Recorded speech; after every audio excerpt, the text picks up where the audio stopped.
The arena is electric. The crowd is on its feet as Michelle's music hits. She strides to the ring with fire in her eyes. Michelle, don't think you broke me. Don't you dare think you broke me, Murphy. We're going to have our match, and I will beat you. And deep down, even if you refuse to admit it, you know why I'm better than you. Murphy's music cuts through the noise. She steps out, calm, almost amused, the briefcase over her shoulder. Murphy, you're still spouting that nonsense? Literally right after you got humiliated and covered in piss? If you're looking for another beating, I'll be more than happy to give it to you. But I'm glad you said that. It just proves I'm going to do more than just break you. I'm going to kill you. Murphy raises her hand. Her crew faces hidden behind the same clown masks and cover-ups floods the entranceway, ready to swarm. Before they can reach the ring, Holmes' posse and Katie 2 explode from the other side with chairs raised. Steel crashes against bodies. The two groups collide in a chaotic brawl, holding Murphy's crew at bay. Murphy watches the melee with a blank, almost bored expression. She flicks her fingers dismissively as if none of it is worth her time. Murphy. Oh no. This is a sight. Enemies and rivals working together. Makes a lot more sense now. I wouldn't even be surprised if somehow you were behind me going down and ending up in that hospital, Michelle. But maybe I'm reading too much into it. If you want to team up against me, the biggest bad bitch in this company, then fine. Our match is still happening for your championship.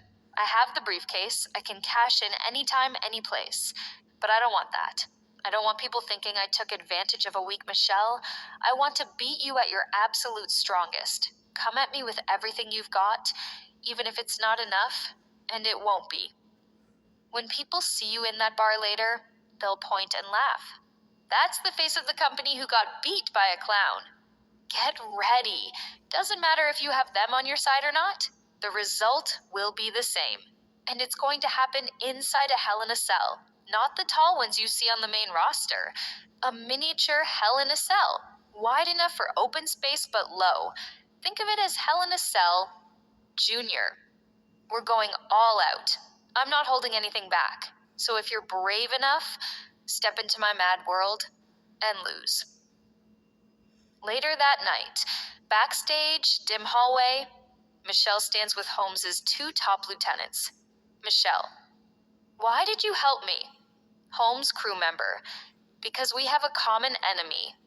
Michelle, I don't trust you. You two, or your boss. The reason for all of this, the reason a monster was created, started with her. She stabbed me in the back, literally. This all began with Holmes. And now, you want to help me, and suddenly we're all friends? Crew member. I'm not looking for friendship, temporary alliance until the Murphy problem is dealt with. After what they did to one of ours, don't expect us not to want a little payback. Michelle, cutting him off. No, I can't trust you. Crew member. What choice do you have? She has her own crazy, deluded cult. You can't fight them all? What choice do you have? Michelle stares at the floor for a long moment. Finally, she looks up. Michelle. Fine. We team up. Just this once. After that, both of you stay the hell away from me. She turns and walks into the darkness. The night ends. Pay-per-view night.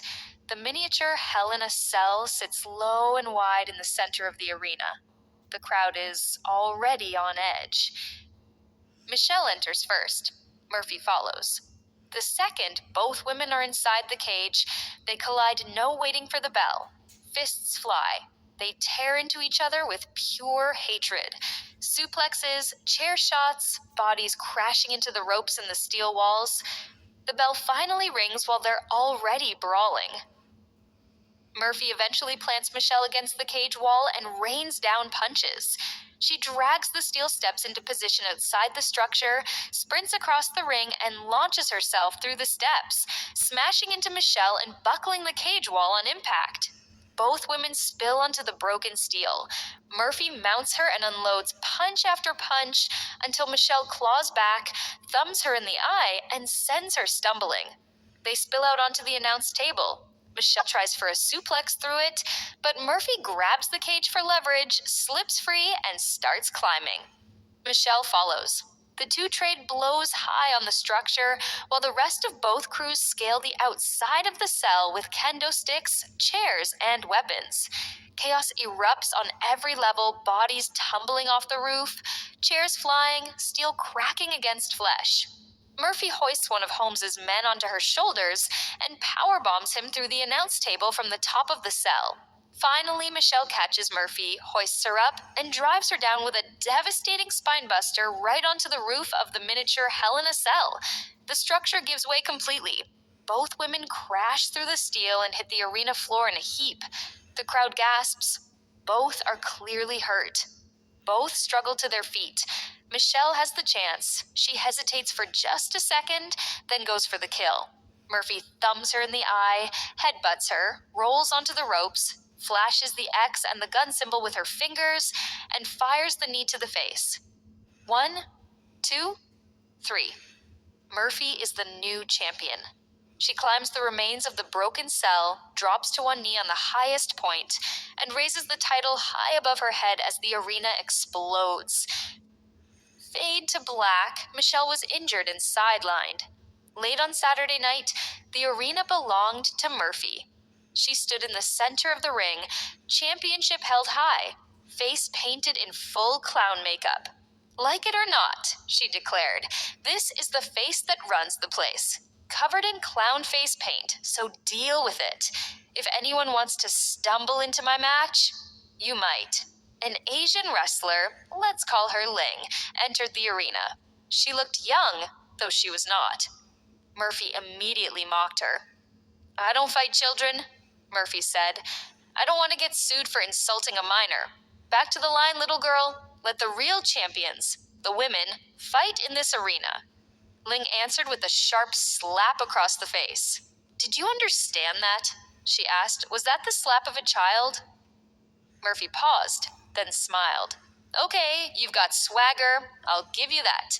You've got your match. I won't go easy on you. Or maybe I won't take it seriously. Depends. But you've got the match." She raised the title again. "I am the plague. I am the place of disgrace that runs this place. If anyone else wants to challenge me, go right ahead. If you can deal with crazy, if I'm not too much for you, I insist. If you can handle being in the ring with a psychopathic clown like me, go right ahead." Ling stepped forward. "I want to be the one to challenge you. I want to do something no one has ever done." Murphy's expression shifted, serious, briefly confused. "I'm challenging you for that championship," Ling continued. "A lot of these women might be afraid of the things you've done. I'm not. I'm not afraid of you. I'm the one who's going to stand up to you, take that title, and represent something that isn't a clown." Murphy recovered quickly. "I think you're lost, little girl. Is anyone missing a stray child? They must have wandered into the arena. Sorry, kid. I don't fight little girls. Look mature. Look like an adult. Then I'll accept your challenge. Until then, you've got to be this high and look like a real threat.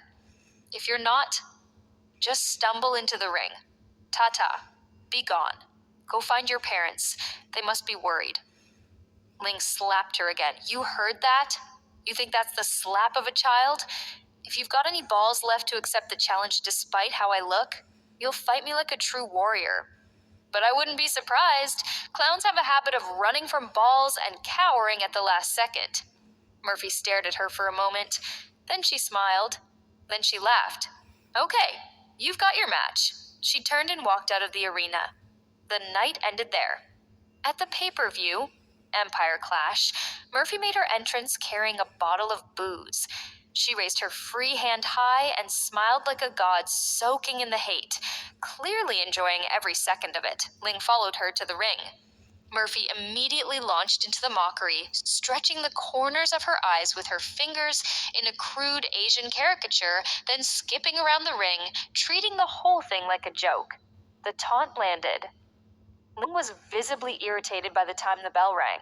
What followed was less a match and more a spectacle of deliberate disrespect. Murphy oversold every single strike. One clean hit from Ling sent her flying backward in exaggerated flips and dramatic rolls, tumbling out of the ring as if she'd been hit by a freight train. Every attack was met with the same theatrical overreaction. Wild movement, cartoonish selling, pure chaos. Then the tone shifted. Ling hit her finisher. Murphy refused to sell it. She simply stood there, stared at Ling, took another shot, smiled, stuck her tongue out, and started doing the duh face with her teeth. Finally, Murphy dropped to the mat, lay flat on her back, and called out, "Pin me. I'm done with this lame-ass shit." Ling refused. She stood over her with hands on her hips, staring down in silence. The match had fully collapsed into farce. The crowd split. Some booing, some laughing, some chanting, "Refunds, refunds, refunds." Murphy rolled out of the ring, threw up a dismissive hand gesture, and walked away.